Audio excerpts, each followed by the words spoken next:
சிவாய வாழ்க நாதந்தாள் வாழ்க இமைப்பொழுதும் என் நெஞ்சில் நீங்காதான் தாழ்வாழ்க. எல்லாம் வல்ல தில்லி கூத்தப்பெருமானையும் சிவகாமி தாயாரையும் குலதெய்வமாம் வேட்பெருமானையும் குலகுருநாதராம் செல்லத்துறை சுவாமிகளையும் ஈழமண்டலத்திலே எங்களுக்கெல்லாம் அருவ நிலையிலே அருள் செய்து கொண்டு இருக்கக்கூடிய குருதெய்வங்கள் அத்தனை பேரையும் அடியேனுடைய திருவுள்ளத்திலே பதித்து இன்றைய இந்த நல்ல நாளிலே ஆன்மீகம் அறிவோம் ஓம் தொலைக்காட்சி வாயிலாக இந்த நிகழ்வினை கண்டு கொண்டிருக்கக்கூடிய சிவனேய செல்வர்கள் அத்துணை பேருடைய பாதங்களையும் பணிந்து இந்த நல்ல நாளிலே நாங்கள் கடந்த தினங்களிலே பார்த்த எங்களுடைய மாணிக்க வாசகர் இயல் தமிழாக தந்த இந்த திருவாசக மணிமணி வார்த்தையான திருவாசகத்தின் கண் காணப்படுகின்ற சைவ சித்தாந்த சிந்தனைகள் என்கின்ற அரியதொரு சிந்தனைகளை நாங்கள் தொடர்ச்சியாக பார்த்து வருகிறோம். அந்த வகையிலே இன்றைய நல்ல நாளிலே நாங்கள் சிந்திக்க வேண்டியது கடந்த வாரத்தின் தொடர்ச்சி விட்டு சென்றதில் இருந்து தொடரலாம் என்று நினைக்கின்றேன். மீட்டு இங்கு வந்து வினை பிறவி சாராமே. அதாவது இந்த ஆன்மா மாணிக்க வாசகர் பாடுகிறார், இறைவனுடைய பேரின்பத்துக்கு பாத்திரமாகி பெருமானே உன்னை கண்டு நான் பேரானந்தத்தில் திளைத்து தித்தித்து போய் இருக்கிறேன். இப்படி இருக்கிற நிலையில மீண்டும் இந்த பூவுலகத்தில் வந்து இந்த வினைகளுக்கு ஈடான பிறவியை எடுத்து மீண்டும் வினைகளை கூட்டியும் குறைத்தும் நான் அதை சேர்த்து கொள்ளாமல் இருக்க, அதுக்கு காரணமாக நான் பிறவி எடுத்தா என்ன செய்யும் என்று சொன்னா, அந்த ஆன்மாக்களுக்கு நல்வினையையும் தீவினையையும் கூட்டியும் குறைச்சும் பெருக்கி கொண்டிருப்பது எது என்று கேட்டால் இந்த ஊனுடம்பிலே பொருந்தி இருக்கக்கூடிய ஐம்பொறிகள், மெய்வாய் கண் மூக்கு செவி என்கின்ற இந்த ஐம்புலன்களின் ஊடாக ஐம்பொறிகளின் ஊடாக நாங்கள் என்ன செய்கிறோம்? பார்க்கக்கூடாததை பார்க்கின்றோம், செய்யக்கூடாதை செய்கின்றோம், கேட்கக்கூடாதை கேட்கின்றோம், அவற்றுக்கு வியாக்கியானம் செய்கின்றோம். அதனால் மேலும் வினைகளை கூட்டி கூட்டி கூட்டி பிறவிக்கு ஈடாகின்றோம். அதனை மாணிக்க வாசகர் சொல்லுகிறார், மீட்டு இங்கு வந்து வினை பிறவி சாராமே. பெருமானே போதும், நான் பிறந்து அனுபவித்ததெல்லாம், இனி இந்த பூலகத்திலே வந்து இந்த மானுட பிறவியை எடுத்து இந்த வினைகளுக்கு ஈடாகி மேலும் துன்பப்படாம உன்னோடையே நான் இருக்க வேணும். பாருங்கள், ஒரு வரியிலே எவ்வளவு அற்புதம். ஒரு ஆன்மாவுக்கு வஞ்சனையை செய்யக்கூடியது, அந்த ஆன்மாவை நல்ல வழியிலையும் தீவினையிலையும் விட்டு செல்லக்கூடிய பக்குவம், அந்த நிலை, அதனை தூண்டக்கூடிய சக்தி யாருக்கு இருக்குது என்றால் இந்த ஐம்புல வேடர்களுக்கு தான் இருக்கு. சைவ சித்தாந்த சாஸ்திரத்தின்படி ஐம்புல வேடரின் அயந்தன வளந்தனை தம்முதல் குருவுமாய் தவத்தினில் உணர்த்த விட்டு அந்நியமின்மையின் அரண்களில் செலுமே என்று 8ஆம் சூத்திரத்தில் சொல்லுவார்கள். பெருமான் குருவடிவாக வந்து மாணிக்க வாசகருக்கு குருந்த மரநிலே அருள் செய்கின்றார், அருள் உபதேசம் செய்கின்றார். அந்த குருவடிவாக வந்த பெருமான் இந்த ஐம்புலன்களினாலே ஏற்பட்ட நல்வினை தீவினை என்கின்ற பிறவி வசத்தில இருக்கக்கூடிய பாசங்களை எல்லாம் நீக்கி அருள் செய்யக்கூடிய அந்த பெருமான் குருவடிவாக வருகிறார்.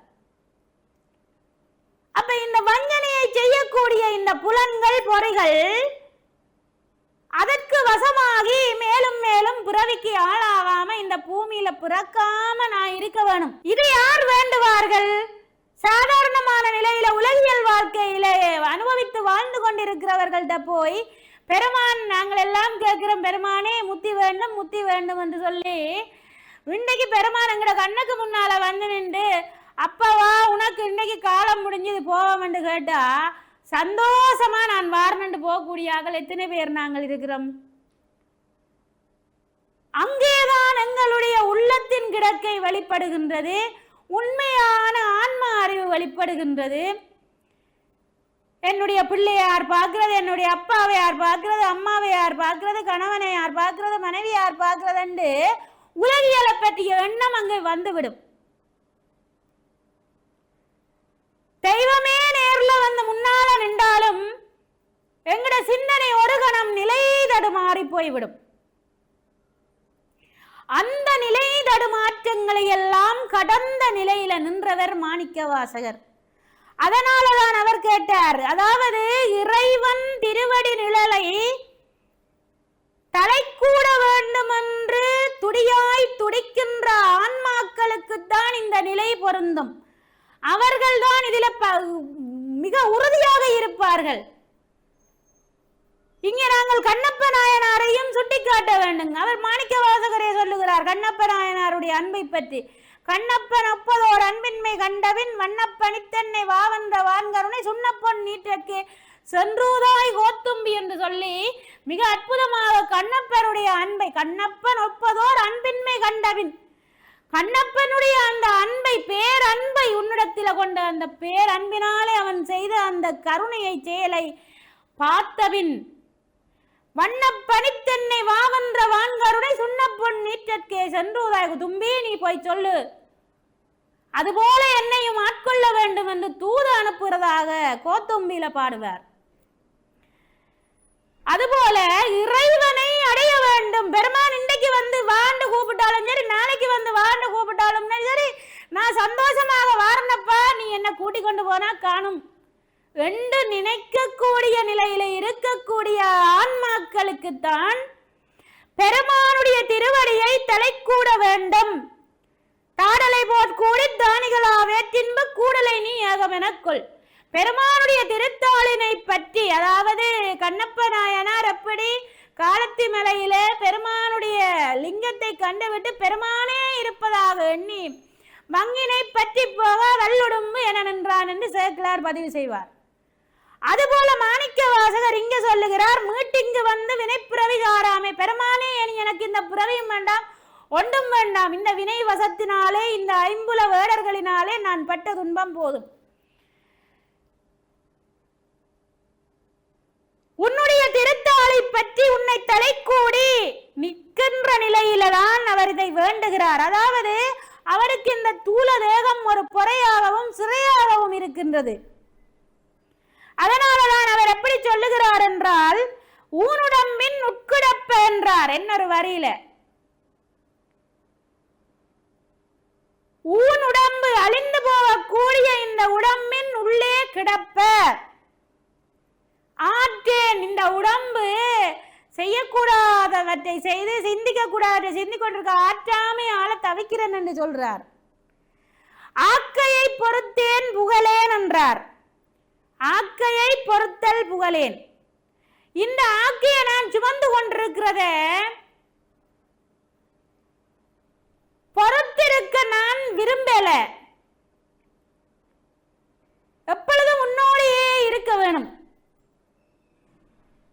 இப்படி யாரால கேட்க முடியும்? எங்களால கேட்க முடியுமா? அங்கால புள்ள நிக்குது, இங்கால எங்களுடைய சுற்றஞ்சூழல் நிக்குது, இதையெல்லாம் விட்டுட்டு பெருமான் வாண்டு கேட்டா போறதுக்கு எத்தனை பேர் நாங்கள் தயாராயிருக்கிறோம். ஆனா மாணிக்க வாசகரால முடியும். அவர் கேட்டார், அந்த வழியிலே நின்றார், அந்த மார்க்கத்திலே நின்றார், இறைவனோடு இரண்டரை கலந்து சாயிச்சிய நிலை அடைந்தார். திணைத்துணை ஏனும் பொறையன்துயர் ஆக்கையின் தின்வலையே என்றார். நீட்டல் விண்ணப்பத்தில பார்த்தீங்களா அற்புதமாக சொல்லுவார், திணைத்துணையேனும் பெறேன். பெருமானே நீ வந்து அருள் செய்து விட்டாய், இனி ஒரு திணை பொழுது கூட நான் பொறுத்திருக்க மாட்டேன். துயர் ஆக்கையின் தின்வலையே, அதாவது இந்த உடம்பு துயரம் நிறைந்த உடம்பு, துயரங்களுக்கு ஈடான உடம்பு, துயரங்களை சேர்த்து வினையை கூட்டக்கூடிய உடம்பு, இந்த உடலின் கண் ஒரு திணையளவு நேரம் கூட நான் இருக்க விரும்பல. இந்த சிறைக்குள்ள வலையே என்று, இந்த சிறைக்குள்ள நான் அகப்பட்டிருக்க விரும்பல என்று சொல்லுகிறார். அப்ப பொய் என்பது நாங்க சிந்திக்க வேண்டும் என்னென்றால், உயிரின் இயல்பான நினைவுகள், சொற்கள், செயல்கள் தான் பொய். ஏன் அது பொய் என்றால்,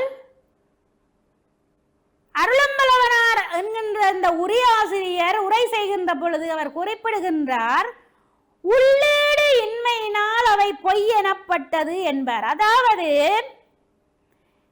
ஏன் உள்ளீடு இன்மை என்றால், உயிரின்கண் விளங்கக்கூடிய சும்மா வருகின்ற இந்த சொற்கள், நினைவுகள், செயல்கள் எல்லாமே தற்காலிகமானவை, நிலையற்றவை, அழிந்து போகக்கூடியவை.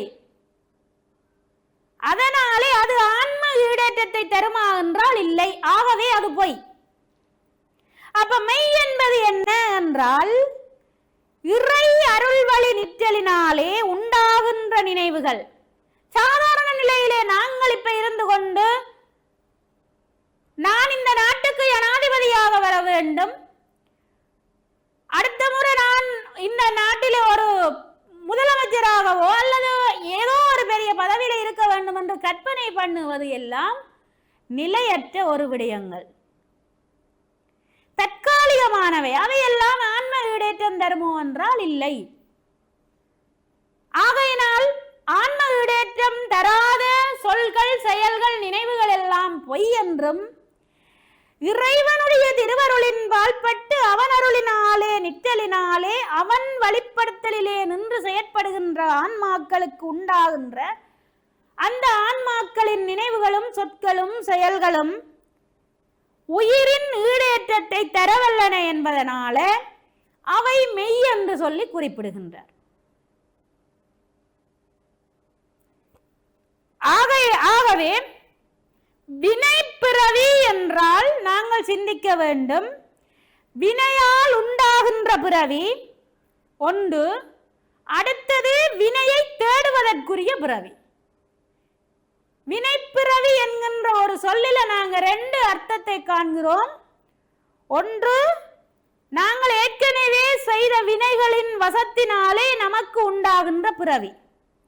இரண்டாவது, வினை நாங்கள் இனி தேடுறதுக்குரிய பிறவி. இந்த ரெண்டும் தான் வினைப்பிறவி. இதனை மணிமேகலை ஆசிரியர் குறிப்பிடுகின்ற பொழுது எப்படி சொல்லுவார் என்றால், வினையின் வந்தது வினைக்கு விளைவாவது. ஏதோ வினை வசத்தால நாங்க சாதாரணமா கதை கேட்கே சொல்லுவான், நான் செய்த வினைக்கு நான் அனுபவிக்கிறேன், அவன் செய்த வினைக்கு அவன் அனுபவிக்கிறான், அவள் செய்த வினைக்கு அவன் அனுபவிக்கிறான், நீ ஏன் அதை பார்த்து பரிதாபப்படுறாய், அப்படி பேசுவார்கள் சாதாரண உலகியல் வழக்கில்.